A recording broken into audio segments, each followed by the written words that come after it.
Assalamualaikum warahmatullahi wabarakatuh dan salam sejahtera. Kali ini saya akan menjelaskan apa itu makhluk hidup dalam ekosistem alami, yaitu populasi dan komunitas makhluk hidup bentuk ekosistem alami, aliran energi dan materi dalam ekosistem macam-macam bentuk pola kehidupan.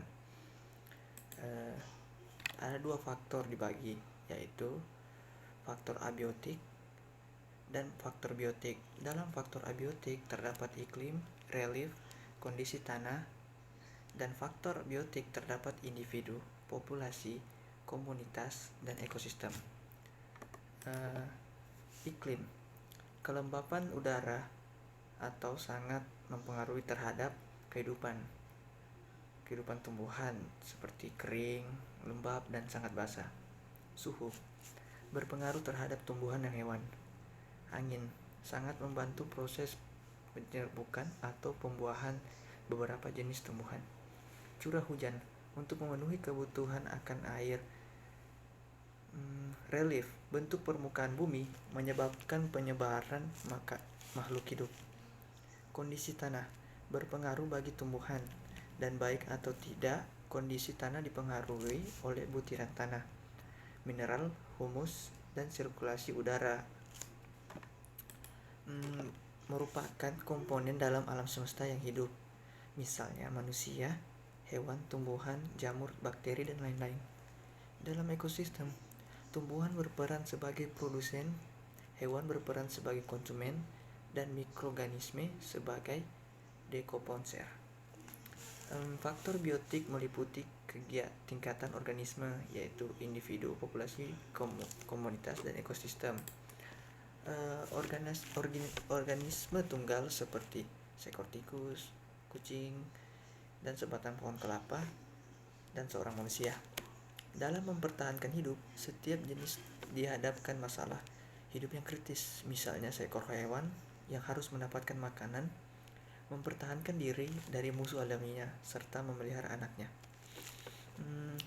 Untuk mengatasi masalah tersebut, organisme harus memiliki struktur khusus, siput duri sayap, kantung atau tanduk. Hewan juga memperlihatkan perilaku tertentu seperti membuat sarang, melakukan migrasi untuk mencari makanan. Struktur dan tingkah laku tersebut disebut adaptasi. Macam adaptasi makhluk hidup dengan lingkungannya. Morfologi, penyesuaian bentuk tubuh untuk kelangsungan hidup. Fisiologi, penyesuaian fungsi fisiologi tubuh untuk mempertahankan hidup. Dan tingkah laku. Populasi, kumpulan individu sejenis yang hidup pada suatu daerah dan waktu tertentu. Ukuran populasi berubah sepanjang waktu, dan perubahan ukuran dalam populasi disebut dinamika hidup. Dinamika populasi dapat disebabkan imigrasi dan emigrasi. Dan imigrasi itu perpindahan satu arah atau lebih organisme ke daerah lain. Emigrasi, peristiwa ditinggalkannya suatu daerah oleh satu atau lebih organisme sebagai populasi akan menurun. Kumpulan dari berbagai populasi yang hidup pada suatu waktu dan daerah tertentu yang saling berinteraksi dan mempengaruhi satu sama lain. Komunitas memiliki derajat keterpaduan yang lebih kompleks, rumit bila dibandingkan dengan individu dan populasi. Dalam komunitas, semua organisme merupakan bagian dari komunitas, dan antara komponennya saling berhubungan melalui keragaman interaksinya. Antara komunitas dan lingkungannya selalu terjadi interaksi yang menciptakan kesatuan ekologi yang disebut ekosistem. Dan menjelaskan jumlah energi pada satu tingkat tropik yang dapat dari tingkat tropik di bawahnya. Saat hewan makan tumbuhan, tidak semua energi yang ada dalam tumbuhan itu diambil. Ada efisiensi karena aliran energi makin lama makin kecil bila tingkat tropiknya makin tinggi. Dan salah satu bentuk aliran energi, rantai makanan, yang merupakan peristiwa makan dan dimakan dalam suatu urutan tertentu yang tidak dapat dibalik. Rantai makanan adalah perpindahan materi dari energi dan makhluk hidup yang satu ke makhluk hidup yang lainnya melalui sederetan organisme yang makan dan memakan. Contoh, padi dimakan tikus, dan tikus dimakan oleh ular, dan ular dimakan oleh elang dan pengurai. Dari pengurai, hasil metabolismenya bisa dipakai sebagai pupuk untuk tanaman padi. Dan para ilmuwan ekologi mengenal 3 macam rantai pokok. Rantai pemangsa adalah tumbuhan hijau sebagai produsen, dimulai dari hewan yang bersifat herbivora sebagai cons 1. Dilanjutkan hewan karnivora yang memangsa herbivora sebagai cons 2. Dan hewan pemangsa karnivora atau herbivora atau bisa disebut omnivora sebagai cons 3. Rantai parasit adalah dimulai dari organisme besar hingga organisme yang hidup sebagai parasit, contohnya cacing, bakteri, dan benalu.